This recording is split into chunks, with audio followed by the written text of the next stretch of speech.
What is up, everybody? Yes, this is Sunday. This is the after party. We just got done with an epic episode of VR Roundtable, possibly one of our longest episodes, honestly. Maybe one of our longest episodes since we maybe did like a game of the year episode or something like that. Maybe some of those episodes were pretty long, but that was a really long episode. And it was very interesting, a lot of interesting discussion. If anybody that's watching this video has not checked it out, definitely be sure later today, maybe bounce over to the VR Roundtable channel and go ahead and check out the archive stream of VR Roundtable episode 101. We were joined by Sebastian from MRTV fame. And it was really interesting having Sebastian on because, you know what, he gave us kind of like the good side of Pimax, why we want to have a Pimax headset. And then at the very end of the episode, it was completely the opposite. He kind of talked about how Pimax, the company themselves, seems like they really have no clue whatsoever towards what they're doing. They are passionate about VR, and that is a wonderful thing. They have our best interests in mind in terms of their passion for VR, but it sounds like they're kind of making it up as they go along over there at Pimax. So that is a little bit troubling. This is Titan Slayer 2 coming soon. We do not have a release date. Maybe I would have to assume that this is maybe coming sometime later this year or very, very early in 2019. We could take a look at some of the screenshots here. You know, I don't think I ever played Titan Slayer, the first one. I might have played the demo for a minute. Wasn't that really into it, but it did get some pretty good reviews. Graphics look pretty good on this trailer here. And anytime you have a company that has already made one game and they're now making another in the same category, you can see here Titan Slayer, it's $13. It's got very positive on the reviews, only 67 reviews. This is quite some time ago, back in April of 2017. Kolopol is the publisher, I believe. I'm not sure if it's the actual developer as well, but a lot of people did kind of like Titan Slayer, so it's good news. We've got a Titan Slayer 2 that is going to be coming along at some point. This, of course, is Wilson's Heart. And you know what? I do have this on screen actually for a real reason. This is Oculus's daily deal. So if you've never picked up Wilson's Heart, here's a chance to get it. It is $9.99. It is a 10 spot.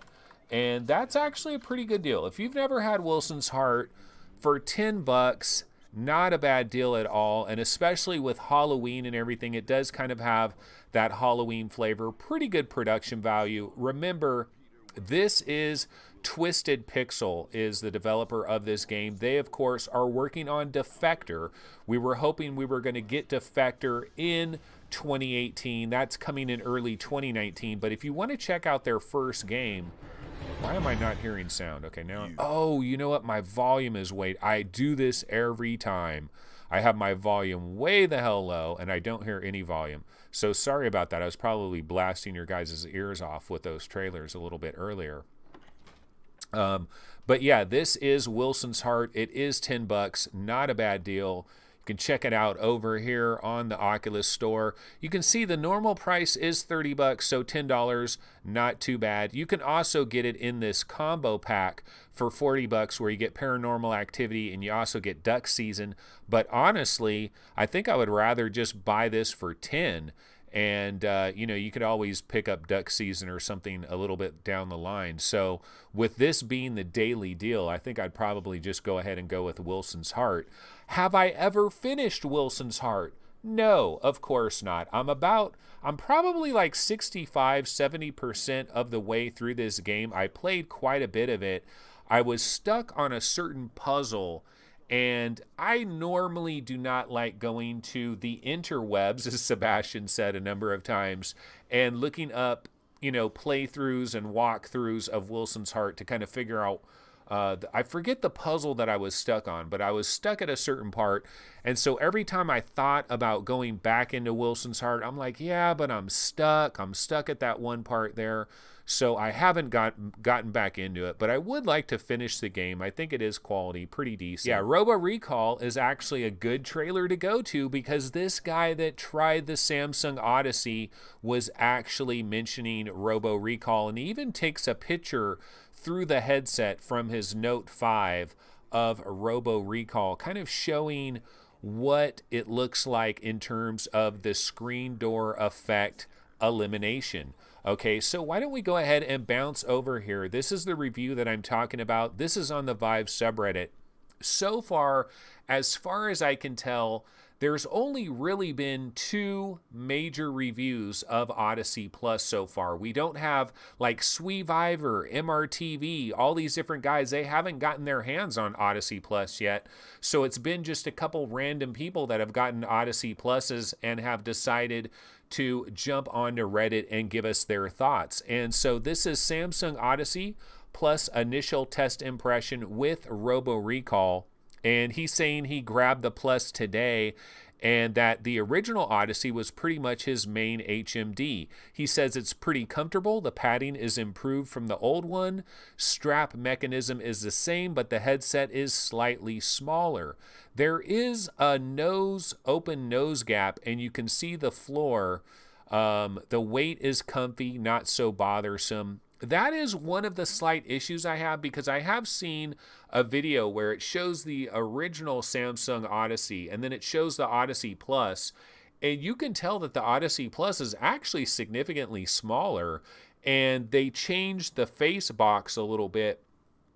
And I guess maybe one of the minor issues could be you might get a little bit more of light leakage in the nose area. But just like we were on the VR Roundtable episode earlier today, episode 101, and Sebastian from MRTV, he was talking about the Samsung Odyssey, the first one. In fact, he grabbed it and showed it, and he pretended it was the Odyssey Plus for a second just to, screw around with Steve a little bit there. But he was saying that the one problem he had with the Odyssey is that it kind of pinched your nose a little bit there. So hopefully that has been improved, but I am a tiny bit worried about light leakage with them changing that face box, so to speak. Okay, so here's the main story. Yes, now that SDE is not an issue, we can clearly see in what area the visuals can improve.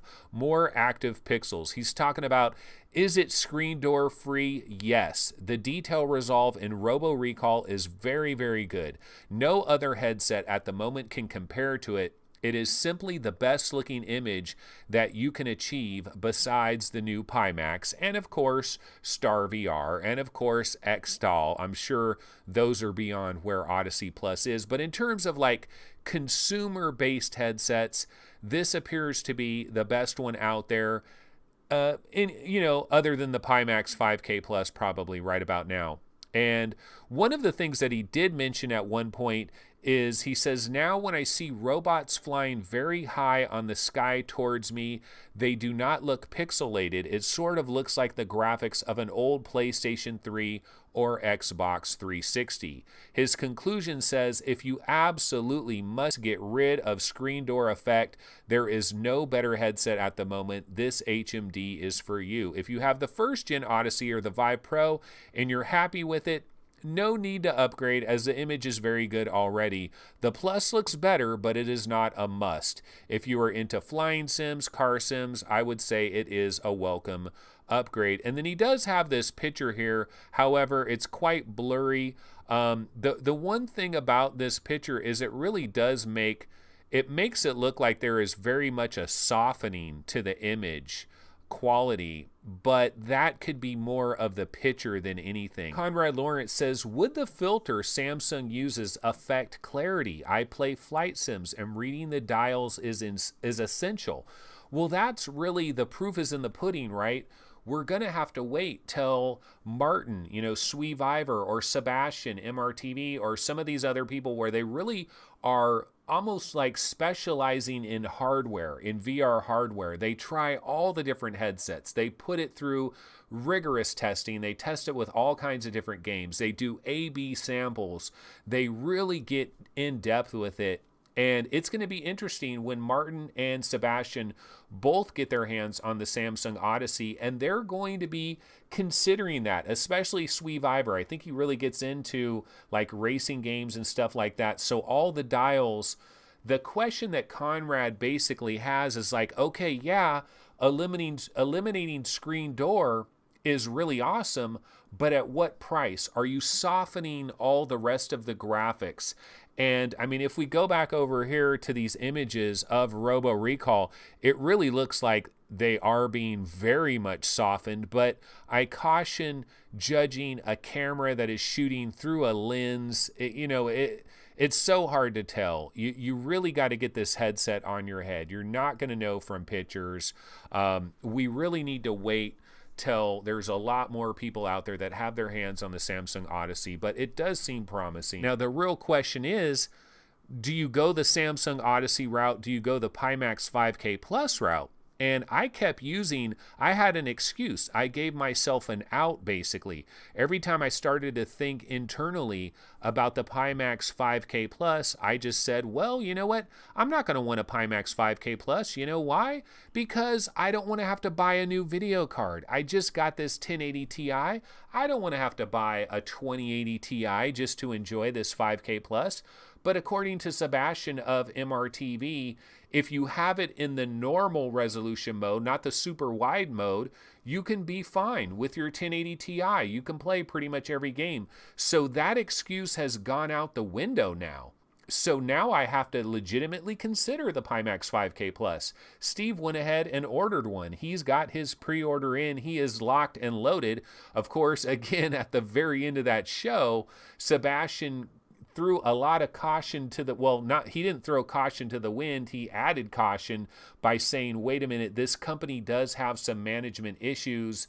They seem to be kind of like flying by the seat of their pants, so to speak, and making it up as they go along. And that is a little bit troublesome. That is a little bit worrisome. What else did we want to get into? Well, you know what? There is a rumor out there about Red Dead Redemption and VR. Now, this rumor there's not a lot behind this rumor. It is there's not a lot going on here with this rumor. I mean, it's kind of grasping at straws, so to speak, but let's go ahead and cover it anyway. So I'm going to go ahead and move over to the web browser window here, and you can see right here, Red Dead Redemption 2's companion app seems to have a reference to VR. And so basically what it is at one point, they've done some data mining on Red Dead Redemption 2, and apparently in this companion app, there is a string titled param_Oculus. And basically there's all these different params and underscore something, param this, param that, and it's basically parameters. And so we have this thing, parameters_Oculus. Now, does this mean that Red Dead Redemption 2 is an Oculus Rift exclusive, coming exclusively to the CV2, which is coming next year? Shocker of shockers. No, I don't know. I don't know what's going on here. I mean, we can hope.